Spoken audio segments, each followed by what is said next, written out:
Lecture 1 in Didactics for Master 1 students, Applied Languages. In this lecture, I would like to demonstrate the relationship between the linguistic insights concept and language teaching.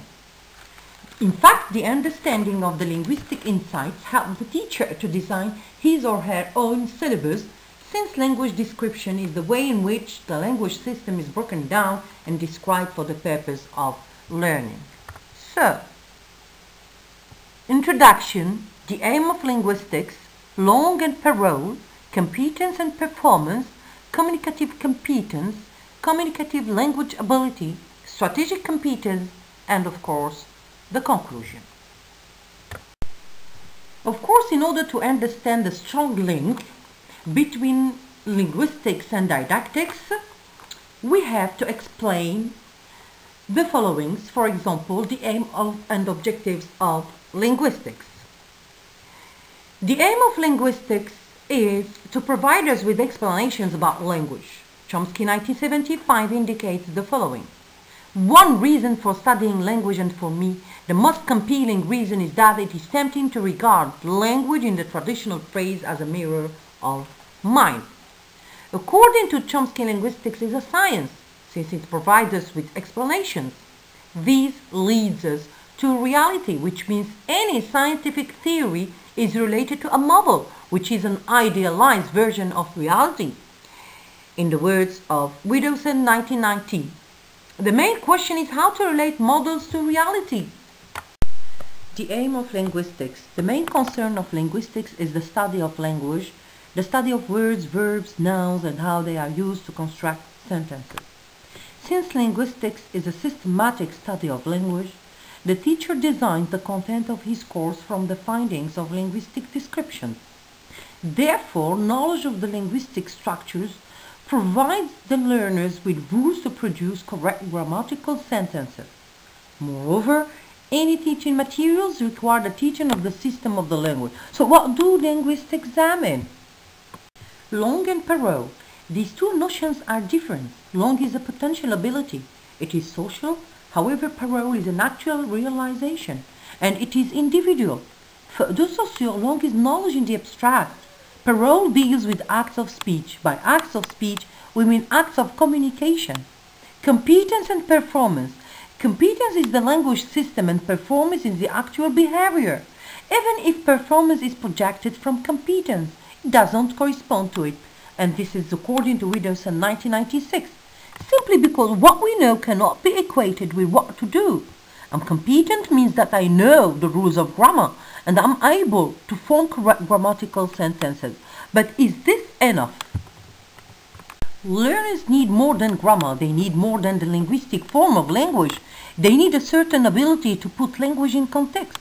Therefore, knowledge of language involves first a grammatical knowledge and how it functions, the ability to make knowledge in actions. But how? To learn a set of grammatical rules and how to use them adequately in real context. The notions suggested by Widdowson 1990 are the perfect examples, such as the notions of knowing and doing and the notions of usage and use. Again, linguistics helps us to understand that languages have commonalities in structure, use, acquisition by children, and how they change. It helps us to analyze language form, language meaning, and language in context. Communicative competence. Communicative competence refers to learners' L2 ability, the ability to form correct utterances and how to use them appropriately. The concept was coined by Himes, reacting against Chomsky's views. However, it was not used to inform pedagogy, but to serve as part of developing the linguistic system. This is a model of language presented by the theory of communicative competence. For Himes, communicative competence is more than knowledge, and it involves judgments, what the grammar will allow, what the mind will allow.